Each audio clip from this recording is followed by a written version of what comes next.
Irisilakaw ka finitigiw olu bilali ka na sanfɛ Saridasiw ka sanfɛ pankunu dagayɔrɔ la Ɲame bɛɛ Irisiw ka Saridasiw ani Ameriki Saridasiw magɛrɛ ɲɔgɔn na sigiyɔrɔko la wagati min na Washington ani Moscou u kɔni wakila fɔlen de ɲɔgɔn kɔ Ukraine kɛlɛko la. A ɲiningalen ni waleya in kama kunnafoni baro dɔ senfɛ alamisadon Lloyd Austin ni o ye Ameriki jamana ka finitigilakaw ka minisiri a ko Irisiw ka Saridasiw nali ko o tɛ basi gɛlɛn ye olu ka finitigilakaw makarani koɲa la. Saridasiw ka sanfɛ dagayɔrɔ ni a bɛ wele ko base 101 an ka finitigilakaw bɛ yɔrɔ min na o ye Niger sanfɛ finitigilakaw ka dagayɔrɔ ye ni ale bɛ u ka pankunu jigiyɔrɔ kɛrɛfɛla la jamana faba kɔnɔna la. Irisiw bɛ so mun kɔnɔ o mabɔlen don wa o ni an ka finitigilakaw ta o tɛ ɲɔgɔn kɛrɛfɛla la wa ni an ka minɛnw fana tɛ ɲɔgɔn kɛrɛfɛla la. A ka kuma la kunnafoni dɔ senfɛ Hawaii. A ɲiningalen fana kunnafoni dɔ senfɛ Moscou. Irisi jamana ka famayaso ka kuma la tɛmɛna Kremlin Dmitry Peskov ma ni kuma in sɛbɛntiya a ma galontigiya k'a fɔ ko Irisiw bɛ nin dagayɔrɔ la.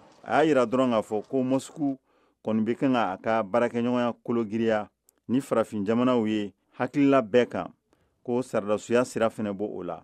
Niger fanga ye dan sigi u ni Ameriki jamana ka Saridasiya baarakɛɲɔgɔnya la ni a yirala k'a fɔ ko Washington ye nin tinti olu kunna fankelen ko fanfɛla la ani ko Ameriki jamana ka toli ko o yamaruyalen tɛ sariya sira kan. Avril kalo camancɛ la Washington sɔnna k'a fɔ ko a b'a ka Saridasiw 1000 ni kɔ ko k'o labɔ.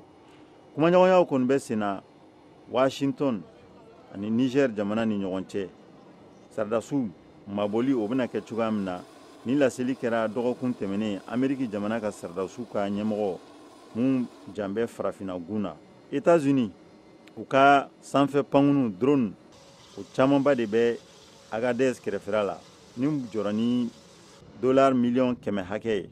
Avril kalo la Irisi jamana ka kalan lakɔkɔla olu kɔni sera Ɲame wagatinin min na jamana a ye u ka Irisiw ka Saridasiw marama fɛn fɔlɔ olu sɔrɔ.